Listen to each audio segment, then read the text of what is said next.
शहीद करबला रज़ी अल्लाह ताला अन्हु रात के वक्त अपने खानदान वालों को फिर जमा करते हैं और कहते हैं, देखते नहीं हो इनकी तरफ से इस तरह का लश्कर जमा पर जमा होता जा रहा है और मुझे लगता है ये सिर्फ मेरे खून के प्यासे हैं। अगर वो मुझे कत्ल कर लेंगे तो उसके बाद वो तुम सबसे कोई मुआखजा नहीं करेंगे, तुम्हारे साथ छेड़छाड़ नहीं करेंगे। इनको तकलीफ मुझसे है, इनकी खिलाफत की कुर्सी मुझसे हिलती है, इसलिए मैं ये चाहता हूं कि तुम सबके सब चले जाओ। मुस्लिम बिन अकील के शहजादों से कहा, तुम्हारे बाप शहीद हुए कूफा में, तुम्हारे 2 भाई शहीद हुए, मैं नहीं चाहता कि मजीद जंग में तुम उतरो, तुम वापस चले जाओ। इमाम अली मकाम अपने घर वालों को रात के वक्त जब ये कहने लगे, एक एक शहजादे ने जो तकरीर की है उस रात, अजीजान गिरामी अगर पढ़ोगे तो तुम्हारी आंखें भीग जाएंगी, रो पढ़ोगे। हुसैन आजम के सामने ये बच्चे खड़े होकर के जो जुमले कह रहे थे, अल्लाह अकबर, वफादारी तो उनके खानदान में कूट कूट कर भरी हुई थी। हर बच्चा खड़ा होता और कहता, ये आप कैसा मशवरा हमें दे रहे हैं इमाम अली मकाम, इमाम पाक, आपके बाद जीना किसको कहते हैं, आपके बाद जिंदगी किसको कहते हैं? अगर आप यहां पर कत्ल कर दिए जाएं और हम जिंदा रहें तो हमारी जिंदगी पर लानत हो, हमारी जिंदगी पर अफसोस हो। ऐसा हरगिज नहीं होगा कि जब तक हम जिंदा हैं आपकी तरफ कोई तीर भी आए।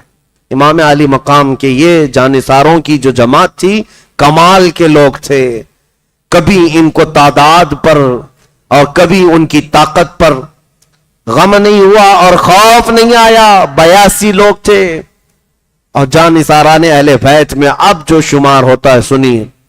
यह हालात जब बदलने लगे, शाम का वक्त आया, घोड़ा दौड़ाते हुए हुर बिन यजीद आया, अमर बिन साद से कहा, शिमर जिल जोशिन से कहा कि क्या हुसैन जो 3 बातें कह रहे हैं तुमको उनमें से कोई मंजूर नहीं? अमर बिन साद ने कहा, मैं मजबूर हूं, मैं क्या कर सकता हूं। उबैदुल्लाह बिन जियाद की तरफ से ये शिमर जिल जोशिन खत लेकर के आया है। उबैदुल्लाह बिन जियाद सुलह चाहता ही नहीं, वो सिर्फ कत्ले हुसैन चाहता है। अमर बिन साद से ये हुर बिन यजीद ने कहा, तो फिर तुझ पर अफसोस है, तेरे बाप रसूलुल्लाह के सहाबी हैं, तुझ पर अफसोस है, तूने खानदानी नबुव्वत को देखा है, इनकी परवरिश को देखा है, तो क्या तू तलवार उठाएगा हुसैन के खिलाफ? हुर बिन यजीद ये कोई दूसरा आदमी नहीं, ये सबसे पहले 1000 का लश्कर लेकर आने वाला खुद ही पूछ रहा है, क्या तुम लोग हुसैन के खिलाफ तलवार उठाओगे? अमर बिन साद ने कहा, हम मजबूर हैं, तलवार भी उठाएंगे और उनका सर भी काटेंगे। इतना सुनने के बाद हुर बिन यजीद ने फौज को धक्का दे दिया 1000 की, कहा, ये सारी फौज, ये सारी ताकत तुम्हें मुबारक हो, मैं जाता हूं शहजादे रसूल के पास। इसलिए कि दरमियान में खड़े होकर हुर बिन यजीद ने पुकार कर कहा, लोग कह रहे थे, ए हुर बिन यजीद तू क्या कह रहा है ये सब बातें? हुर बिन यजीद ने कहा, मुझे ये महसूस हो रहा है मैं जन्नत और दोज़ख के बीच में खड़ा हूं, मेरे हाथ में रब ताला ने आज फैसला दिया है, और तू चाहे तो दोज़ख ले ले, चाहे तो जन्नत ले ले, इसलिए कि मैं जन्नत के हसीन चमकते हुए चेहरों को देख रहा हूं और किसी कीमत पर मैं जन्नत को सौदा नहीं कर सकता। इसलिए फौज तुम्हें मुबारक, मैं रसूलुल्लाह के उस शहजादे के पास जा रहा हूं जो जन्नती जवानों का सरदार है। हुसैन की तरफ से किस शहजादे ने ढोल बजाए? यजीदियों की तरफ से जंग का आगाज करने के लिए ढोल बजाए गए, तबले बजाए गए, नक्कारे, और उसके बाद फिर बिगल बजा करके लोगों ने ऐलान किया कि जंग छिड़ गई है। हैरत होती है उन जालिम कुत्तों पर कि रसूलुल्लाह के खानदान के 3 दिन के भूखे और प्यासे शहजादों से लड़ने के लिए 22,000 के नामर्दों की फौज जमा कर ली और जंग का ऐलान करते हो। फिर भी हुसैन आजम का एक शहजादा पीछे हटने को तैयार नहीं, मुंह फेरने को तैयार नहीं।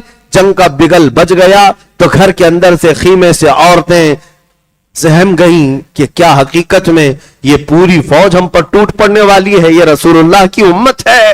इमाम अली मकाम ने कहा, सबर सबर। फिर अमर बिन साद जो सिपह सालार था यजीदी फौज का, लोगों को बुलाया और जो झंडा उठाया हुआ था उस शख्स को बुलाया और कहा, गवाह रहना। कमान में तीर डालता है और सबसे पहला तीर इमाम हुसैन के खीमे की तरफ फेंका।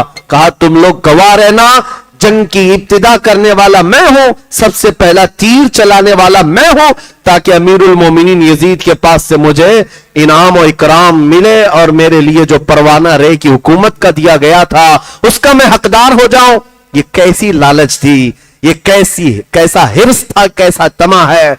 अजीजा ने गिरामी औकात, जंग छिड़ गई तो हुर बिन यजीद जो शख्स थे, जो खीमे हुसैन में एक रात पहले आए थे, इमाम अली मकाम के पास आकर कहते घोड़े से उतरे बगैर कि इमाम मुझे जाने दें, इमाम अली मकाम मुझे जाने दें। इमाम अली मकाम के दस्ते पाक को चूम कर वो मैदान में आए। ये सबसे पहले इंसान थे जो कूफियों को ललकारते हुए कहा, तुम्हें पता है कूफा में मेरा नाम क्या है? कूफा में मेरा नाम क्या है? मुझे कूफा का पहलवान कहा जाता है किसी की मां ने दूध पिलाया तो आओ। कूफी वैसे ही बुज़दिल लोग थे, तलवारों की झुरमुट में आते और झुंड में हमला करने वाले लोग। ये हुर बिन यजीद के पास कोई आने को तैयार नहीं था। अम्र बिन साद बड़े बड़े लोगों का नाम ले लेकर धक्का देकर भेजा करता था कि जाओ इसके मुकाबिल में, जाओ इसके मुकाबिल में। हुर बिन यजीद का हाल ये था, बिफरा हुआ जैसे इंसान हो और जो करीब आए गाजर मूली की तरह उसे काट कर टुकड़े कर दे। एक ही हुर बिन यजीद है, तकरीबन कुछ घंटों में 120 लाशें गिरा चुका था। वो किसकी लाशें थी? हुर बिन यजीद ने यजीदियों के खीमे के अंदर ऐसी खलबली मचा दी थी। मैं अक्सर ये कहा करता हूं, एक दिन खीमे हुसैन में आने वाले हुर बिन यजीद की ताकत का हाल ये है, वो चंद घंटों में 120 यजीदियों के पसीने निकाल दे, बल्कि उनके खून को जमीन पर बहा करके दुनिया को ये बता दे, एक दिन से अगर दामन से वाबस्ता हो जाए तो ताकत का ये हाल है, तो फिर रसूलुल्लाह के खानदान में हुसैन की गोद में पले हुए शहजादों की ताकत का हाल क्या होगा। इसीलिए मेरे अजीजों, हुर बिन यजीद को कई जत्थे मिलकर के हमला करके हुर बिन यजीद को शहीद करते हैं। ज़ुहैर बिन क़य्यिन बजली जो काफिले में इमाम अली मकाम के साथ हुए थे वो आए, हबीब बिन मुजाहिर आए, मुस्लिम बिन औसजा असदी ये इमाम हुसैन के जानिसारों में से हैं, ये चाहने वाले मुहिब्बान अहले बैत में से हैं। ये आए, इजाजत लिए और इमाम अली मकाम मना करते थे, मुझे जाने दो, मुझे जाने दो, मुझे बात करने दो। लेकिन ये जानिसारान ऐसे थे, ये मुहिब्बान अहले बैत ऐसे थे, इमाम हुसैन को बाहर एक कदम भी आगे बढ़ाने नहीं देते थे और कहते थे जब तक हमारी जिंदगी है इमाम अली मकाम तो बहुत बड़ी बात है, आपके घर का कोई बच्चा भी मैदान में हम उतरने नहीं देंगे। जितने जानिसार थे सब आए और शहजादगान अहले बैत को भी आने नहीं दिया।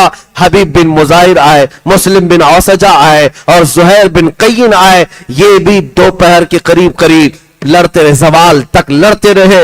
ये तीन ही लोग लड़ते रहे। कुछ लोग आए और कूफा के लोग मुकाबला न कर सके, मौत के घाट उतर गए और इन तीनों भी जामे शहादत नोश कर गए। इमाम अली मकाम के सगे भाई जो थे, मौला अली की औलाद, इमाम अली मकाम के जो सगे भाई थे, अब्दुल्ला बिन अली, जैद बिन अली, बकर बिन अली, उमर बिन अली, उस्मान बिन अली, 5 शहजादे अली मुर्तदा के मैदान में थे। ये आए एक साथ इमाम हुसैन से इजाजत लेकर कि हमें जाने दें। हजरत अब्बास अलमबरदार ये भी इमाम अली मकाम के भाई हैं, ये मौजूद थे इमाम हुसैन के साथ। ये 5 भाई आए और ये के बाद दीगरे इन्होंने कूफियों के सर उड़ाए और दमदार और शुजाअत के साथ मुकाबला करते रहे और जामे शहादत ये के बाद दीगरे नोश करते रहे। अजीजा ने गिरामी वक़ार, ये खानदान अहले बैत के लोगों का यहां से इनकी कुर्बानियों की इब्तिदा शुरू हुई।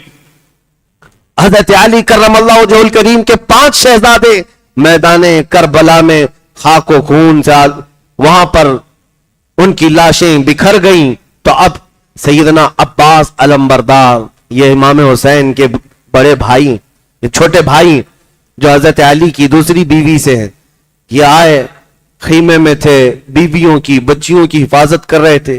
नन्ही सकीना आई और कहा चचा जान, प्यास की शिद्दत से हलक में कांटे पड़ गए हैं, 3 दिन हो गए मेरे अजीजों, हमने रमजान को महसूस किया है, आज भी रोजे से होंगे, अभी दिन नहीं ढला है, लेकिन प्यास की शिद्दत अभी से हमें परेशान करती है।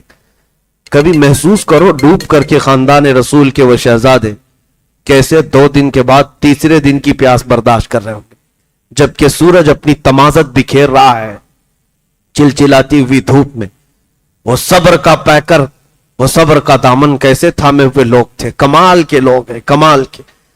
बीबी सकीना ने तीसरे दिन कहा अगर चंद कतरे भी मिल जाएं तो हम ताजा दम हो जाएंगे। हजरत अब्बास कहे बेटी तेरी प्यास मुझसे देखी नहीं जा रही, मैं जाता हूं। वो एक मशगेजा उठाए और तलवार लिया, नेजा लिया और कूफियों की सफों को तरहम बरहम करते हुए चीरते हुए दरियाए फुरात पर पहुंच गए। हजरत अब्बास जैसी वहां गए, कूफियों को मुकाबले की हिम्मत ना हो सकी, कोई आ ना सका, सबको उधेड़ते हुए चले गए। और कैसे नहीं हाशमी जवान है। जब मशकेजा भर लिया तो चुल्लू भर पानी उठाया दरियाए फुरात से और उठाकर पीने, क्योंकि खुद भी प्यासे थे, 3 दिन की प्यास थी। कहा पेट भरकर पी लूं और उसके बाद ये मशकेजा ले जाऊं। जैसी करीब किया दिल गवारा ना किया। कहा खीमे हुसैन में बच्चे प्यासे हैं और मैं यहां पानी पी लूं। मौला हुसैन भी प्यासे हैं और उनकी बच्चियां प्यासी हैं, औरतें प्यासे हैं। चुल्लू में जो पानी था फेंक दिया, मशकेजा लेकर निकल पड़े। अम्र बिन साद ने ऐलान किया कि अगर यह अब्बास के हाथ से मशकेजा खीमे तक पहुंच गया तो लड़ाई मुश्किल हो जाएगी, ये जंग मुश्किल हो जाएगी। 22,000 के नामर्द फिर भी डरे हुए हैं, ये लड़ाई भारी पड़ जाएगी, इस मशकेजे को जाने ना दो। धोखे से एक कूफी आया और पीछे से हजरत अब्बास के कंधे पर तलवार से ऐसे वार की कि उनका हाथ कट गया। मशकेजा गिरा तो हजरत अब्बास दूसरे हाथ में मशकेजा डाल लेते हैं और तलवार भी उसी हाथ से चलाते हुए सफों को चीरते हुए आ रहे हैं। खीमा हुसैन नजर आ रहा है। कूफियों ने फिर जत्थे के साथ हमला किया, उनके दूसरे बाजू को काट दिया। दोनों हाथ मोंढों से अगर कट जाए और पानी का भरा हुआ मशकेजा गिरा हो, हिम्मत तो टूट जाना चाहिए। लेकिन उस अब्बास की जुरत को सलाम, दांतों में मशकेजा उठाया, मुंह से उठा लिया और कहा किसी तरह ये खीमे हुसैन तक पहुंच जाए, हाथ गए हैं तो जाने दो। उनको हाथों की परवाह नहीं थी। हमारी उंगली पर जख्म हो जाए तो हम मरहम पट्टी के लिए बेकरार हो जाते। कट गए बाजू, लेकिन मशकेजा दांतों में उठा लिया। जाने लगे तो कूफियों ने तीर मार मार करके मशकेजे को फोड़ दिया और मशकेजे का पानी जब बहने लगा तो अब्बास की आंखों से आंसू बहने लगे। बड़ी मेहनत से सकीना के लिए पानी लाया था और कहा कि खीमे हुसैन की तरफ जाने की अब हिम्मत नहीं होती। पूछेगी बच्ची फिर से कि चचा पानी लाए, मैं क्या कह सकता हूं। तो अब्बास अलम बरदार कहने लगे मौला इससे बेहतर है कि मैं खाली हाथ तेरे नबी के घराने की तरफ जाऊं, मुझे तो अपनी बारगाह में बुला ले। हजरत अब्बास अलम बरदार मशकेजा पानी का लाने के लिए निकले हुए थे। कूफियों के जत्थे ने ऐसा घेर लिया कि उनको नेजे मार मार करके जमीन पर लिटाया और उनकी गर्दन को अलग कर दिया, शहीद कर दिया।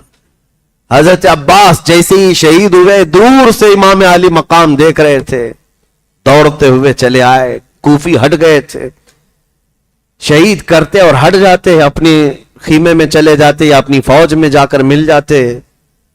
कटे हुए बाजू, एक बाजू उधर गिरा हुआ, एक बाजू इधर गिरा हुआ। आज भी हम करबला में गए हैं, हर साल जाते देखते हैं, उनके जो बाजू हैं, कटे हुए हाथ इतने इतने फासले पर दफन है। अलकफुल युमना अलकफुल युसरा लिखा हुआ है, सीधा हाथ और बायां हाथ बहुत दूर दूर दफन किया गया है और लाशा कटा हुआ मैदान में है। 56 साल की उम्र है सैयदना इमाम हुसैन की। आए और कहा मुझे किसी गम ने इतना कमजोर नहीं किया जितना मेरे भाई अब्बास की शहादत ने किया है। आए और उस लाश को उठाया तो रब्बुल आलमीन की बारगाह में यूं कहा था अल-आना इनकसर ज़हरी, है मौला मेरी रीढ़ की हड्डी टूट गई, मेरी रीढ़ की हड्डी टूट गई। और उस लाशे को लाए, अपने सगे भाइयों का जिस्म उठाते हुए ये 56 साला नवासे रसूल, तुम्हारी हर अदा पर करोड़ों सलाम है हुसैन, तुम्हारे हर अज़्म हौसले पर लाखों सलाम। खीमे पाक की तरफ आए तो उस वक्त देखा तो इमाम कासिम तैयार होकर खड़े थे, जो इमाम हसन मुश्तबा के बेटे थे। 22 साल की उम्र थी, जिनकी सगाई सकीना बिनते हुसैन से हो चुकी थी। मौला हुसैन के पास आए और कहा, चचा जान, मेरे अम्मे मोहतरम, मुझे जाने की इजाजत दें। इमाम हुसैन ने जी भर कर देखा और कहा, मेरे मरहूम भाई की एक ही तो निशानी थे, तुम्हें देखता तो मेरे बिरादर गिरामी की याद आती, तुम जाओगे। इमाम कासिम ने कहा, ऐ मेरे चचा जान, मैं रसूलुल्लाह की अमानत को लेकर के जा रहा हूं और इस मैदान में मैं तन्हा आपको नहीं छोड़ सकता, मुझे जाने दें। इमाम अली मकाम ने बड़े आओ बुका के साथ उनको रुखसत किया था।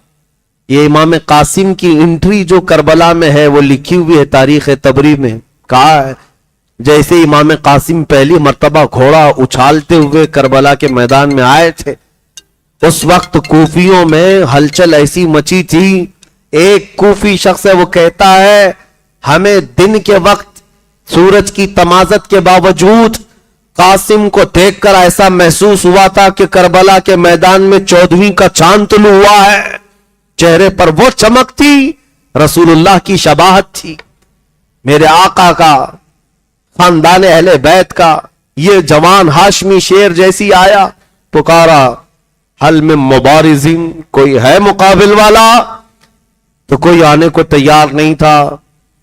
तो हजरत इमाम कासिम ने कहा, तुम में से जो बड़ा पहलवान है उसको भेजो। अजरक नाम का एक पहलवान था कूफा का, बहुत बड़ा, हाथी की तरह चलता, एक बहुत बड़ा, उसको सांड कहा जाता था। अमर बिन साद ने कहा, अजरक तुम जाओ उसके सामने। वो ठट्टा मारकर हंसने लगा, कहा ये बच्चे के सामने मुझे भेज रहे हो, मेरी पहलवानी तुझे पता नहीं है, मेरी पहलवानी का अंदाजा नहीं है। अमर बिन साद ने कहा, तेरी पहलवानी बाद की, वह हैदर करार का पोता है, फातेह खैबर का पोता है, तुझे पता है, मुकाबिल में जा। कहा नहीं, मेरे 4 बेटे हैं, उनमें से किसी एक को भेजूंगा, अभी उसका सर काट कर लाएगा। अजरक के 4 बड़े बेटे थे और चारों पहलवान थे। बड़े बेटे को भेजा, इमाम कासिम के पास आया। इमाम कासिम 3 दिन के प्यासे, लेकिन तलवार ऐसी चलती थी, ऐसी तलवार चलाई कि उसका बड़ा बेटा एक ही वार में ढेर हो गया। दूसरा आया, दूसरे को मोंढों से ऐसा मारा कि वो वहां तड़पता रह गया। तीसरा आया, उसको इमाम कासिम ने काट दिया गाजर की तरह। चौथा आया, उसको भी मार दिया। अजरक अब बिफर गया, मेरे 4 बेटे एक के बाद दिख रही है, ऐसे काट दिया जैसे सब्जी को काटा जाता है। खुद आया और इतना हाथी की तरह चिंगाड़ता हुआ, दहाड़ता हुआ, पुकारता हुआ, कहा कि तूने मेरे घर को खत्म कर दिया, मैं तेरी ईंट से ईंट बजा दूंगा, तुझे खत्म कर दूंगा। इमाम कासिम ने कहा, अजरक मैंने सुना है तू अरब का बहुत बड़ा पहलवान है, शहसवार है, लेकिन तुझे तो घोड़े की जीन बांधनी भी नहीं आती। ये तो तेरे लिए ऐब की बात है, किसी फौजी को यह ताना देना बहुत बुरी बात थी। इमाम कासिम ने इस हीले से जैसे उसको कहा, अजरक को ये बहुत गुस्सा आया और वो अपनी जेन जो बांधी जाती थी गले के नीचे, उसको देखने के लिए झुका तो इमाम कासिम ने एक ही वार में उसकी गर्दन काट दी। कूफियों में इतना खौफ मच गया कि इतने बड़े पहलवान और उसके बेटों को एक साथ इसने जहन्नम भेज दिया। ये हाशमी जवान लड़ता रहा तो अमर बिन साद ने पुकार कर कहा, इस लड़के के मुकाबिल में अकेले जाते रहोगे, ये शाम तक पूरे लोगों को काट कर रख देगा, लिहाजा इस पर हमला करो। सारे लोग तीरों से, हर जगह से लोग मुकाबिल में आ गए। एक इमाम कासिम पर उसने